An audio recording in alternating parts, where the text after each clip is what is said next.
Smart Ideas avec Ludovic Sessac, bonjour. Bonjour. Bienvenue, vous êtes le fondateur d'Eco-Voyage, vous l'avez créé en 2023. Avec quelle idée ? L'idée de départ, tout simplement, en fait, c'était de faire la promotion de la diversité culturelle en France et de découvrir qu'en fait, on pouvait également voyager. C'était arrivé pendant la pandémie et qu'en fait, on pouvait également voyager localement, tout simplement, en allant à la rencontre des personnes qui sont originaires de différentes cultures, qui habitent en France et qui peuvent également partager leur culture et nous faire voyager. Bon, alors ça, c'est le point de départ, l'idée de départ. Ensuite, comment vous avez transformé ça en business ? C'est quoi ? On parle de team building, par exemple, au sein des entreprises ? C'est ça. Donc, le but, c'est de promouvoir en fait les bénéfices de la diversité culturelle au sein des entreprises et également au sein de la société dans laquelle on vit. Et donc, du coup, on a créé des formats aujourd'hui de team building à la journée. Et puis là, on vient de lancer récemment également des formats de séminaires résidentiels bas carbone, justement, en faisant la promotion qu'on peut découvrir et se dépayser en restant en France avec des experts d'origine étrangère qui viennent à notre rencontre et favoriser la cohésion d'équipe grâce aux bénéfices de la diversité culturelle, créativité, amélioration de l'innovation, ouverture d'esprit, empathie. Tout ça, c'est des bénéfices vraiment qu'on découvre à la rencontre des autres cultures. Alors, si je simplifie, je vais dire c'est un voyage sans voyager, d'une certaine façon. Est-ce que c'était une demande des entreprises ? Quand vous arrivez avec cette idée-là, comment vos interlocuteurs réagissent ? Déjà un peu surpris, original. C'est pas quelque chose qui existe déjà, donc il y a une originalité par rapport à ça. Et puis il y a une quête de sens aussi. Aujourd'hui, le but dans les événements d'entreprise, c'est de retrouver un peu plus de sens, de mettre plus d'humain dans le team building, qui est justement la construction du lien au sein des équipes.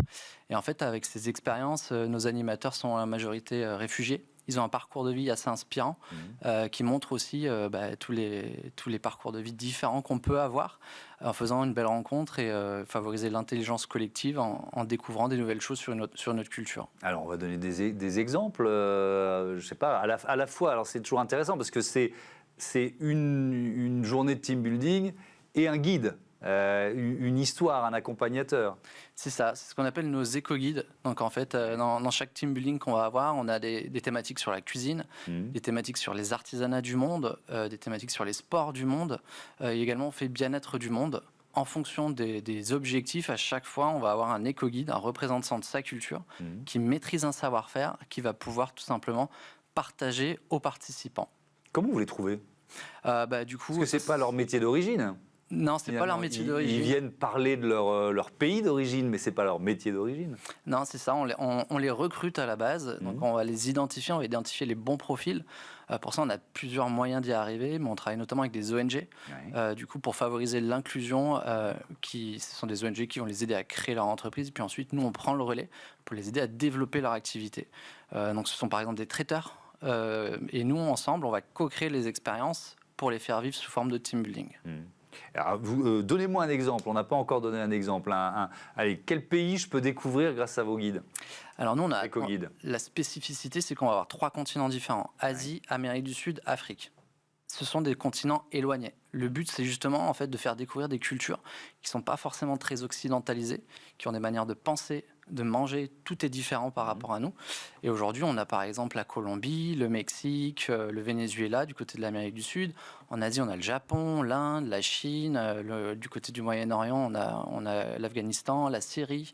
Et puis en Afrique, on a l'Éthiopie, le Maroc, par exemple. On a une vingtaine de pays aujourd'hui représentés. Oui. Et en fait, ce sont les éco-guides que vous trouvez qui font le programme, en quelque sorte. C'est-à-dire si vous trouvez des éco-guides pour rajouter un pays, c'est dans ce sens-là que ça fonctionne, quoi. C'est pas vous dites ah tiens on va faire l'Australie, faut trouver les gens. Non, exactement. C'est plutôt les rencontres qu'on va faire qui vont nous permettre de pouvoir créer quelque chose. Le but aussi, c'est de faire découvrir des pays qu'on n'a pas l'habitude, comme la Colombie, comme l'Afghanistan, où on a vraiment une vision très médiatisée de ces pays-là, et justement d'aller en profondeur, d'avoir une autre vision un peu plus claire sur la culture. C'est plutôt des grandes entreprises qui font appel à vous ? C'est plutôt, on a quand même une majorité de grandes entreprises, en effet, qui vont avoir quand même des enjeux de responsabilité sociale et environnementale. Et également, on a des PME, tout simplement, mais on prend un peu toutes les activités. L'objectif, c'est vraiment de promouvoir justement cette diversité culturelle au sein des entreprises qui le souhaitent. Merci beaucoup Ludovic Sessac et bon vent à Éco-Voyage. Voilà, c'est la fin de ce Smart Impact. Merci à toutes et à tous de votre fidélité. À très vite.